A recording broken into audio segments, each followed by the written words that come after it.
En un trabajo conjunto del INADI y varias universidades nacionales se hizo y se presentó hace algunos días atrás el Mapa Nacional de la Discriminación, y por eso hoy nos visita Sabina Bacalini, que es la representante del INADI en Corrientes, para hablar acerca de esta cuestión. ¿Cómo estás, Sabina? Gracias por venir. Gracias a ustedes por la invitación y un placer estar.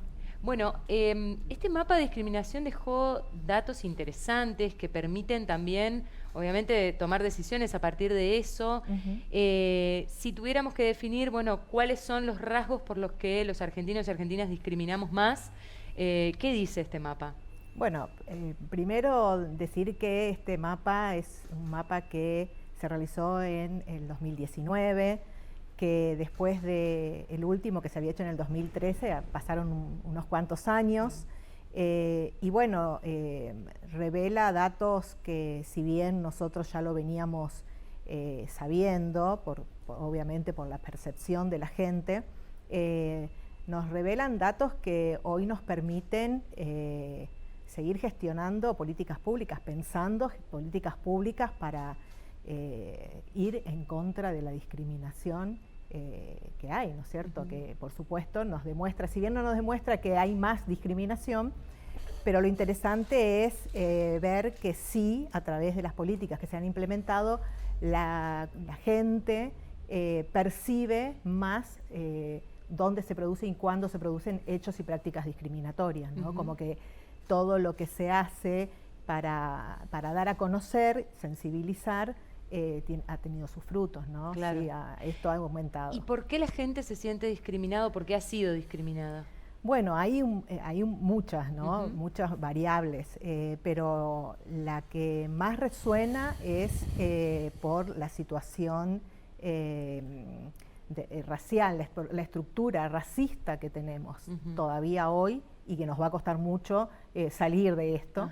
Y esta percepción que tiene la comunidad, la sociedad, tiene que ver con, bueno, cómo nos pensamos como sociedad, ¿no es cierto? Y cómo fuimos socialmente construidas con ese pensamiento que tiene que ver con la colonización, ¿no es cierto? Cómo nos fuimos construyendo esa identidad que fuimos armando como comunidad y que nos fue llevando a ser una sociedad racista. Aunque muchos digan, bueno, pero nosotros no somos racistas porque no hay negros, ¿sí? Claro. O comunidades afro. Bueno, no, sí.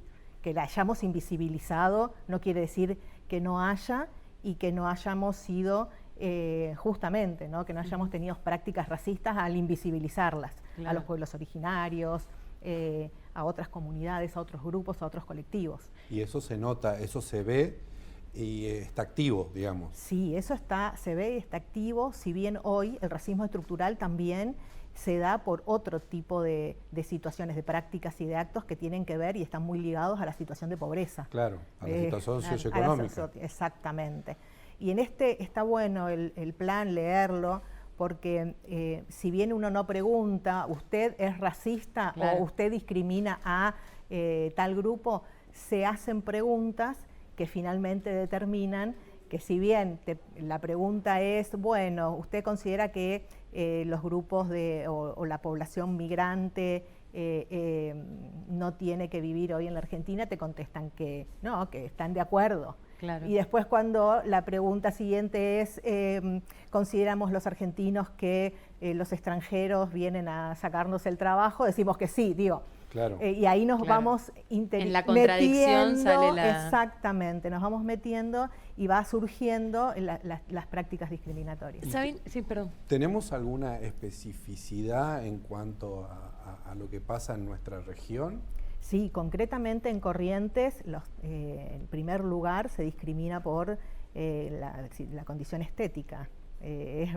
También es todo otro eje que se va como desarticulando en cuanto pensamos que es estético, ¿no? Cómo claro, se nos impone esa normalidad de lo que tenemos que ser estéticamente, ¿no? Y cómo tenemos que ser estéticos. Y una cosa estéticamente, cómo tenemos que claro, ser blancos, de ojos rubios, que también está ligado a la situación de pobreza y al racismo, ¿no? Claro. Y un dato que emerge de la encuesta es que, si bien las cuestiones estéticas están liderando, digamos, hay una diferenciación, incluso dicho por quienes se sintieron discriminados, con relación a a las personas gordas, ¿no? Denominadas, ¿por qué se diferencia en la encuesta cuestiones estéticas y personas gordas? Bueno, la cuestión estética hace al todo, ¿no? A esto que nos vienen marcando de cómo tenemos que ser en general respondiendo a esa estética que nos marcan culturalmente. Pero la cuestión de las personas gordas tiene que ver con la hegemonía de los cuerpos, con la corporalidad, que es hegemónica también, en esa normalidad que se ha construido, que nos hemos construido como sociedad. Las mujeres, que somos las que más sufrimos, tenemos que responder a una corporalidad homogénea que tiene que ver con que ser flaca, que eso es lo normal y está bien. Pero que responde también a una visión de que si vos estás flaca sos saludable, Claro. ¿cierto? Y que la gordura no. Pero también todos estos temas están hoy en la agenda, se están discutiendo estos modelos. Entonces, ahí es donde, un poco volviendo al principio de la entrevista, tiene que ver la importancia que tienen este tipo de trabajos para poder aplicar políticas públicas basado en evidencia científica en este caso, ¿no? Exactamente. Fíjate que desde el INADI a principios de años lanzamos la campaña Escuelas sin Discriminación. Justamente uno de los ámbitos en donde más se discrimina, que surge del mapa, es en el ámbito escolar. Y Corrientes particularmente. Y ahí está el Estado justamente creando y diseñando políticas que vayan en contra de esto, ¿no? Para atacar esta situación, para seguir sensibilizando, para capacitar y entender que la discriminación es algo que nos atraviesa a todos y a todas. No significa que hay personas que sí discriminan y ahí no, hay personas que se han sentido discriminados o no. Todos hemos sentido en algún momento que hemos sido discriminados por algún motivo y a su vez todos hemos realizado o tenido prácticas discriminatorias. Bueno, ahora, ese lugar que es la escuela, ¿no? que históricamente decimos es el lugar para igualar, para encontrarnos con el otro, como la otra edad, ¿no? El otro y la otra, es el lugar donde se construye, justamente donde anida la mayor discriminación o percepción de discriminación. ¿Cómo se trabaja eso? Bueno, donde además, perdón, la institución es la discriminadora también. La institución es la discriminadora y los mensajes que se construyen socialmente se refuerzan en la escuela, en el ámbito educativo. Claro. Entonces hay que trabajarlo desde las aulas, desde los recursos pedagógicos y nosotros siempre decimos el tema del diálogo, el tema de empezar a deconstruir esa normalidad y a pensarnos que somos todos diferentes, que la igualdad no está planteada desde que todos somos iguales y justamente al que no entra dentro de esa normalidad se lo excluye, al contrario, pero también tiene que ver con la desconstrucción de la inequidad, ¿no es cierto?, claro, de la inequidad social, porque si no nosotros construimos en base a que seguimos construyendo en base a esos prejuicios, esos estereotipos. Entonces hay que empezar a trabajarlos, hay que empezar a dialogar, hay que empezar a trabajar con los niños desde las primeras infancias, claro, y hacer también de las escuelas ámbitos más inclusivos, ¿no? ¿Y están los recursos para poder hacerlo? Bueno, sí, en realidad el INADI los 4 años anteriores de gobierno anterior fue vaciado en contenido y en presupuesto. Y a partir del 2020 hemos recuperado el INADI y lo hemos llenado de políticas públicas y hoy se nota porque justamente hay una percepción de la población de que el INADI está muy presente y es como el recurso a mano cuando una persona se siente discriminada, ¿no es cierto? Es donde la persona recurre, las personas o los grupos vulnerados recurren a la hora de sentirse discriminados para hacer una denuncia, para hacer una consulta, para recibir capacitación, para buscar materiales. ¿Cómo se articula esa acción frente a un caso concreto, por ejemplo, en una escuela que algún estudiante o algún docente, una docente se sienta discriminado o discriminada por alguna razón? ¿Cómo es eso? Porque a veces también, y en la encuesta salió, ¿no?, esta necesidad de contar con lugares a donde acudir cuando se sienten discriminados. Sí, nosotros hacemos un esfuerzo muy grande para justamente dar a conocer las acciones que hacemos desde el INADI. El INADI tiene como objetivo principal capacitar y sensibilizar sobre esta temática y ponemos a disposición siempre todo lo que tenemos y lo que se ha construido desde el INADI hace mucho tiempo, que son materiales muy valiosos y los ponemos a disposición siempre de las escuelas. El tema es que muchas veces lo que se hace es seguir invisibilizando.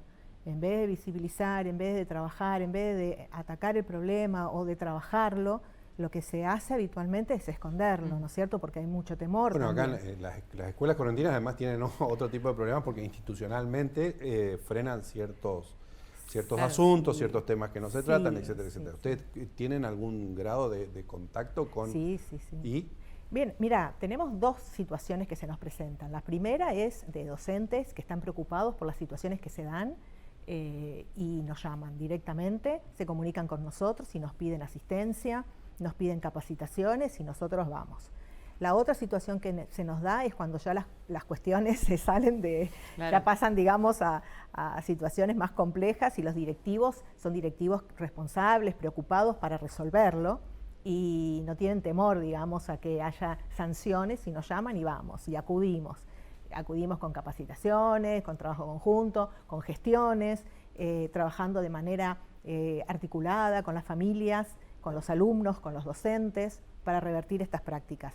Y la verdad que intentamos hace ya un tiempo llegar a las autoridades educativas del Ministerio, pero bueno, eso sabemos que en realidad si hay algo que surge de este mapa es que las personas sienten que el Estado se tiene que hacer responsable de esta situación y nosotros creemos que así tiene que ser, pero bueno, intentamos que la provincia entienda que esto es algo de todos. De hecho, no es una cuestión política, si bien una de las terceras situaciones por las que se discrimina en la provincia es por cuestiones políticas, no partidarias, políticas. Y eso está bueno saberlo porque tiene que ver con que despreciamos o estigmatizamos todo aquello que no viene o no está acorde con el color político. Muy tribal, digamos, ¿no? Sí.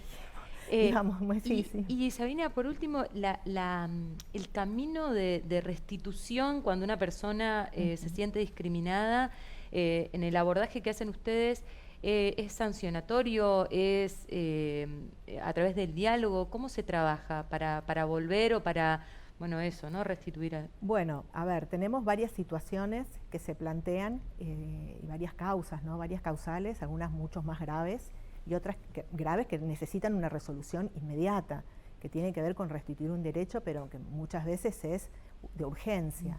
Una persona que acude a nosotros porque se le impide el acceso a una prestación médica, por ejemplo, es algo que necesita resolverse con urgencia, y si bien el INADI tiene todo un proceso en la denuncia misma, que termina con un dictamen del INADI, hay situaciones que se necesitan resolverlas por cuestiones, y obviamente de salud, de educación, de acceso a los derechos de manera urgente, y lo hacemos a través de gestiones que realizamos, y la verdad que en ese sentido las dependencias del gobierno provincial o nacional o con quien tengamos que articular en ese momento entienden que están vulnerando un derecho y que tienen que digamos, reponerlo.